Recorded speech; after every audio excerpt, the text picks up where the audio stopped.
It's morning, and that means it's time for Rotten Mornings. The best way to start your morning off rotten.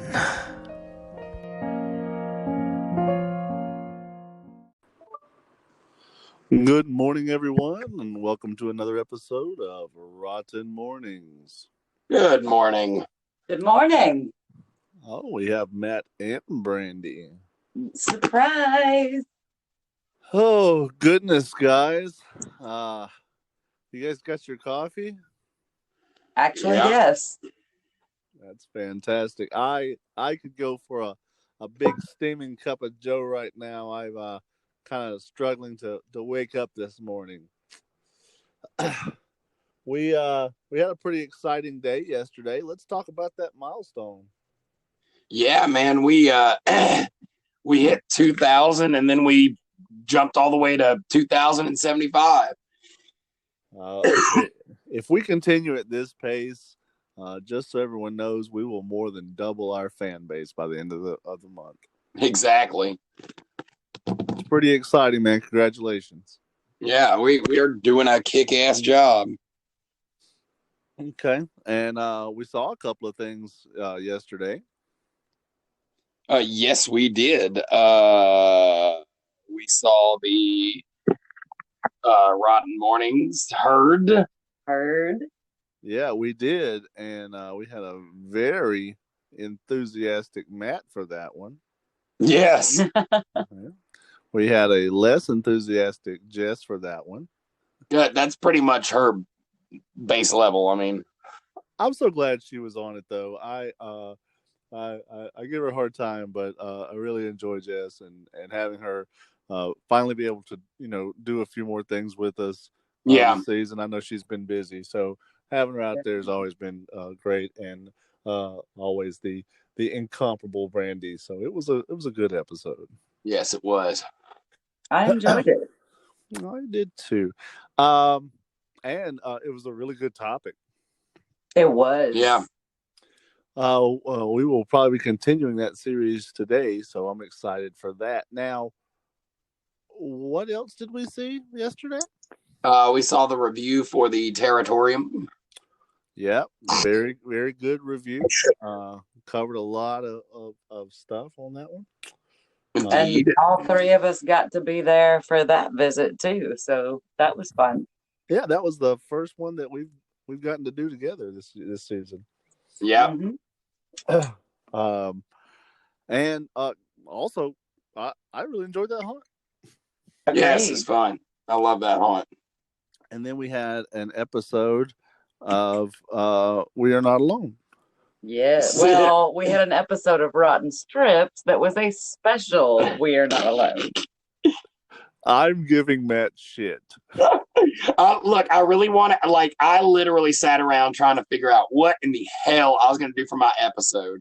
And I was like, dude, we need to get this story out there. And then when I got to it, it was like, this is not going to work. There really wasn't enough time to do both.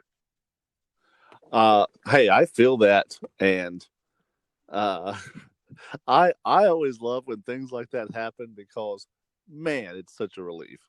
Right? Well, I'm really glad that we managed to get that story down finally, because it's always been a story lurking in the back of our minds anyway. It definitely has some creepiness to it. And as I was retelling it, I could almost feel myself getting anxiety over it. As many times as I've heard that story, I have trouble hearing that story because I too get anxiety hearing that story. Yeah, well, you were around for all that. I mean, we didn't even when it comes to all the different shit that happened, we barely scratched the surface on all the crazy shit. We don't even remember all of those details. We really just kind of hit the big spots. Yeah. It was fun in that episode where Matt's like, "Hey, I just want to point out that I hate mirrors," and he didn't bring up the point that we all lived together in Leeds.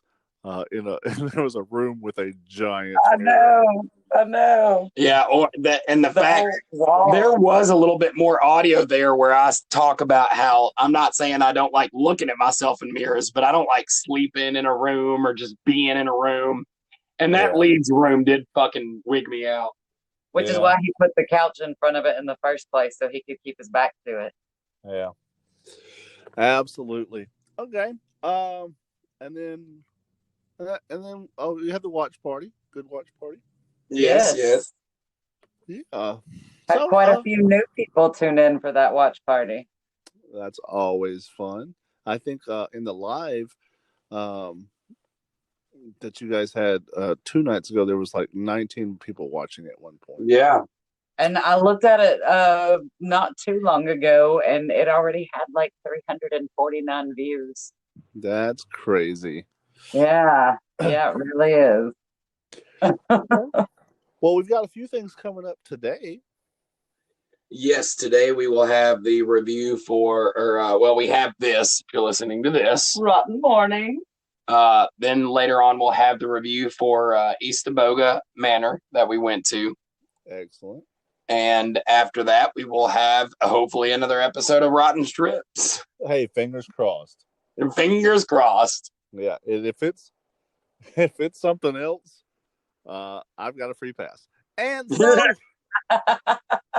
I do so enjoy that.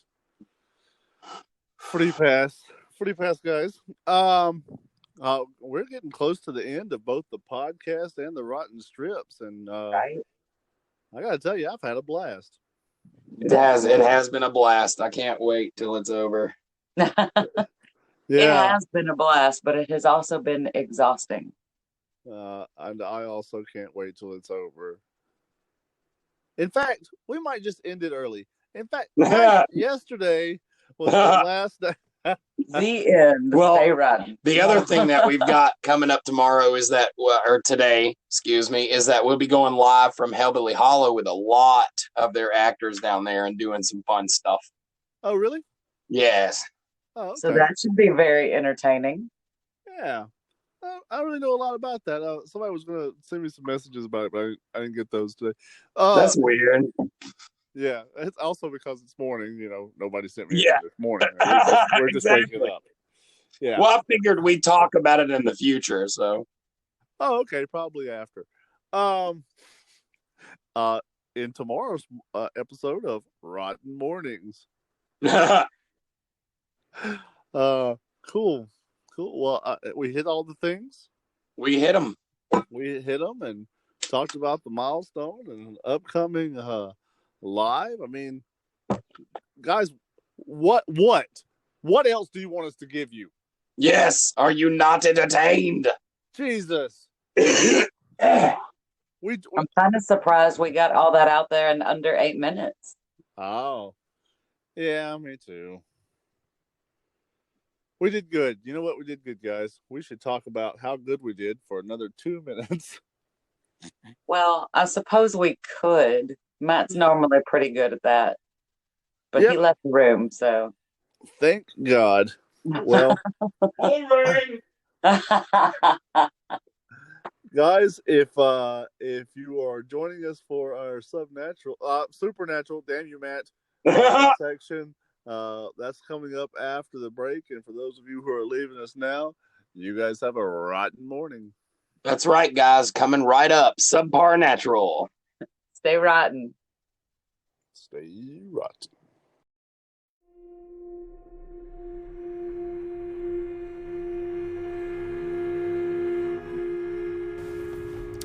Here at Rotten Productions, we are huge fans of film.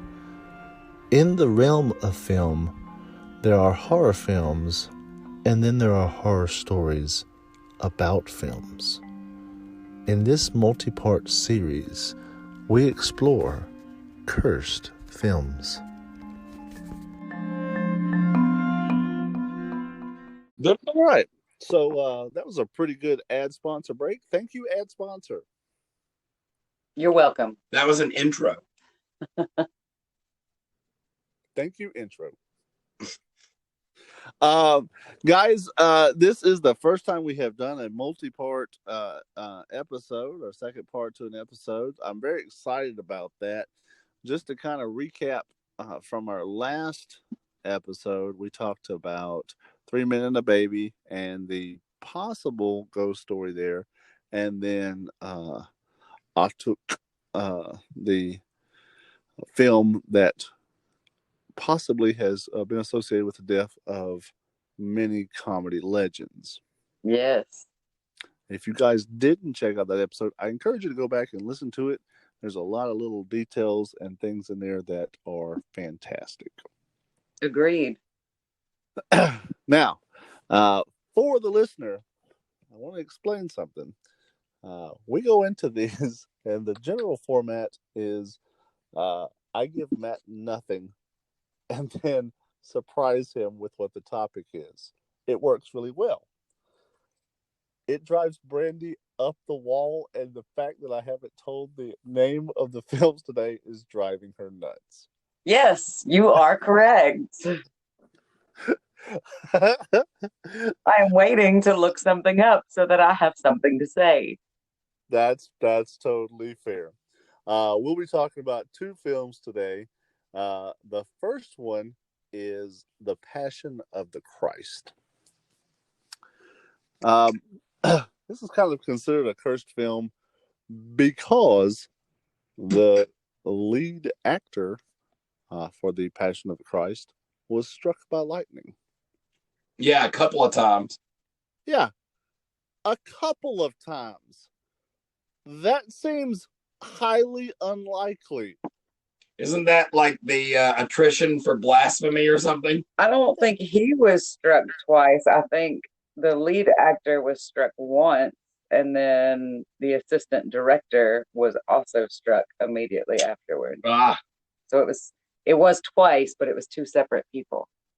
Oh, that's still two people who have a struck by lightning story would be hard to find. Two people that are on the same film would be. This is probably the only film that's ever happened. Yeah. Except, and I'm just thinking here, just spitballing. Frankenstein, Bride of Frankenstein? Huh? Ha ha ha. No. Well, no. actually, I'm looking at it now, and apparently the assistant director that got struck had previously been struck by lightning on set, actually. So he did get struck twice. Yes, but not on that set, I don't think. Oh, I see. So he's been on two movies where he's been struck by lightning, and the second film where he was struck by lightning, someone else was also struck by lightning. Yes. Maybe this isn't a cursed film. Maybe this is a cursed assistant director. Right. Is that like the jerk? You don't have defective cans, buddy. You got a defective human. Well, it's funny. We actually had a previous roommate that had been struck by lightning multiple times. Really? Yes, Rob. He became like a lightning rod after getting struck once. Really? Mm-hmm. Did he have the lightning tattoos? I don't know what that means. No. Okay, so a lightning tattoo is usually like when lightning strikes you, the electricity will run across your skin and will basically do a scarification in the shape of that lightning strike. I do not know. Interesting. Yeah. It doesn't happen to everyone. It happens a little bit easier with people who have a tendency to keloid. But anybody is susceptible to it. It does make that. Lightning is so weird. Have you guys ever seen the lightning crystals formed when lightning strikes the beach? I don't think so. So when lightning strikes the sand at the beach, it superheats it. Yeah, it superheats it and turns it into glass.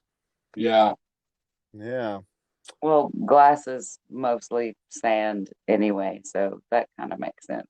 It's sand, heat, and pressure. So Sand, pressure. I don't know that that's a classic hit, Matt, but I'm It is glad that now. you're trying to bring it back.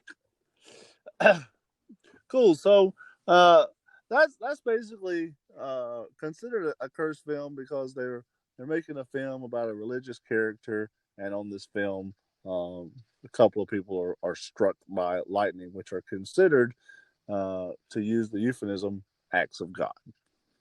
Blasphemous. Yeah. Okay. So that's a neat story. It's a neat thing that happened on a film, kind of considered a cursed film. The next film that we're going to talk about is not neat.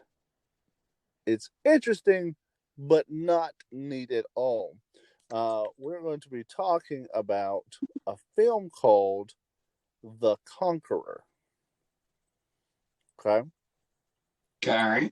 Now, if you're not familiar with the story of The Conqueror or why it's cursed, uh, after the film was made, 220 cast and crew members. I'm sorry, of the 220 cast and crew members, 91 of them got cancer. Huh. Yeah. So people are like, what the hell? Like, they started like tracing this and like contact tracing, like how this person has cancer and this person has cancer and this person has cancer and this person has cancer. And they were all working on this film called The Conqueror. So that's pretty astronomical odds. I don't think we're going to find a movie with that high of a kill count associated with it. Yeah, true. So the science behind that is that the film, it was filmed in 54, and it was filmed near Yucca Flat, Nevada, where they had been doing the atomic testing range. Right. Yeah. So they had radiation poisoning. Radiation. And Well, that has a. I mean, that sounds a lot more likely than a curse, I would say. yeah. Uranium fever has gone and got me down. So it is a tragedy, but it's considered a cursed film because of the amount of deaths associated with it. Yeah. That's pretty wild. You know, a lot of people didn't realize like the negative effects of radiation. You remember, or you wouldn't have remembered. We're not that old, but in the like 50s, like they were putting radiation in stuff. Like you get radiation toothpaste, Yeah. and like radiation gum, radiation chewing gum. Like that was a thing. Like they thought that radiation was the new charcoal that Yeah. people using charcoal now. Back then they used radiation. Well, I guess it's better than leeches, maybe. No, not really. Yeah, I think aren't leeches still used in certain like In some places, yes. certain counter. I think that like the leeches at one time was like to suck the humors out or the bad thing out, but then like they realized, hey, this actually you can use leeches to suck out snake venom, or Well, it's mainly sucking out your blood. So whatever is in your blood, it will suck out. It's just also taking your blood. yeah. It's a very You might not need your blood sucked out in order to be healed or cured. that is true. I don't need either of those things. Cool. Well, I mean, that was the two that we wanted to talk about today. Not as riveting as yesterday, but Well, that will make this a very short episode unless you want to add another one to that list. Should we add one more? Guys, let's add one more, okay? Like, who are you talking to? You guys. Me. Oh, yeah. Oh, my bad. I was just listening. Okay. So let's talk about the curses or the strange things in relation to what's considered the most cursed movie ever made, Rosemary's Baby. Ooh. Yeah, and like that is considered the most cursed hit movie. Tomorrow we're going to talk about the Poltergeist and the Exorcist and how those also have these crazy horror stories behind them. But Rosemary's Baby had hospitalizations. It had I forgot all about it. In Rosemary's Baby, the director's uh, pregnant wife was murdered by the Manson family. Oh yeah, Tate. Yeah. So Oh, Sharon Tate.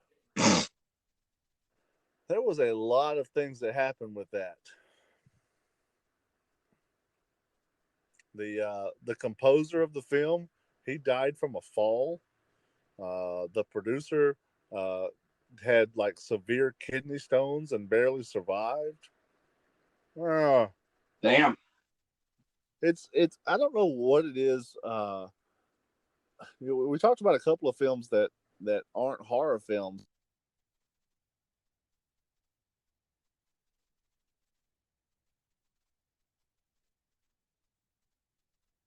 Hello?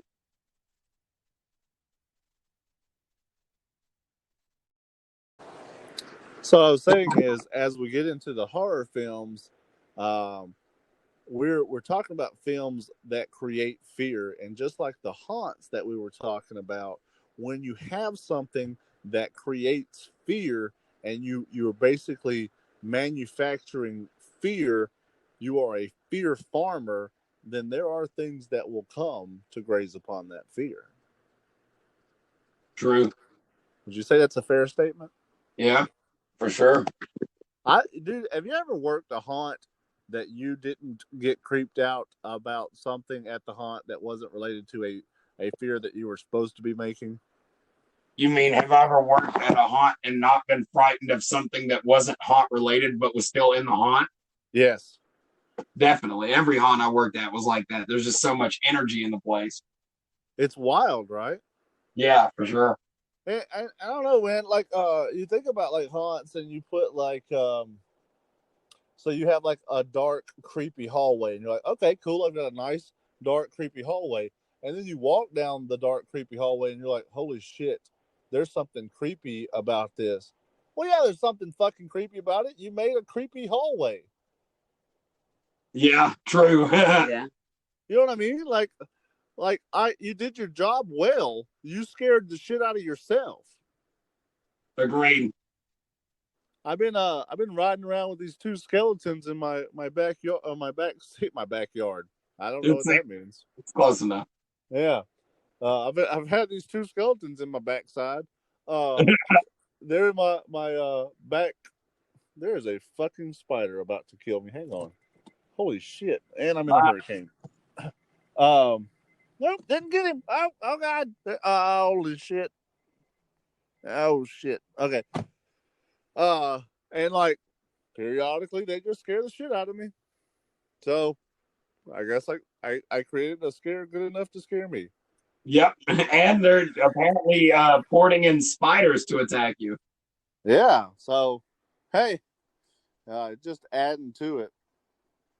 Um, so as we talk about horror films that are cursed, I don't think it's any surprising thing that they are. You know. Well, I think with a lot of that, if you look at a film and you look at, say, 200, 300 different people working on one film, with enough research, you can find things that happen to all those people and you can link it back to the film. But it's easier to do if it's a horror film because of the theme. You're already in that kind of mood. Agreed.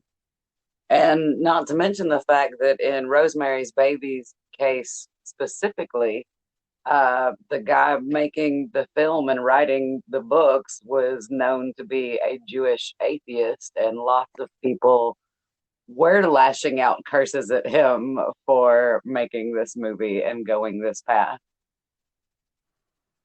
Yeah. That's a weird thing, a Jewish atheist? Well, that's what he was called by a lot of people anyway. Well, I mean, a Jewish atheist, what's his name? Oh gosh, Cross. David Cross is a Jewish atheist. How is that a thing? If you're born Jewish, you're Jewish. So you can be Jewish, which means you follow the Jewish faith, and be an atheist of that faith? No, if you're born Jewish, you are just considered Jewish. It doesn't matter if you believe in the faith or not. Oh, okay. You're born into that religion. Okay, then. You can also choose Judaism, but if you're born from a Jewish family, you are Jewish. Interesting.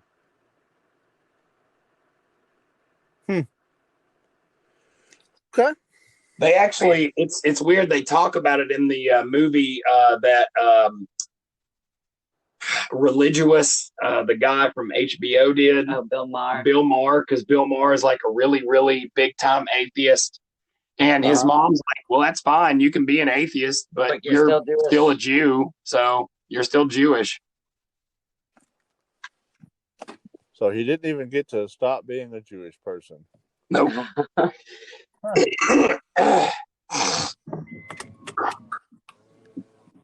Well. Yep. Okay, history. Well, guys, this has been the second episode of our very riveting cursed film series. Do you guys have anything else to add about this? That's all I got. I'm good to go. I think that's it. Yeah, wasn't as much material in these, and that's okay. Guys, we got a lot more broadcasting coming up throughout the day, so you guys stay tuned and stay rotten. Stay rotten. Stay rotten.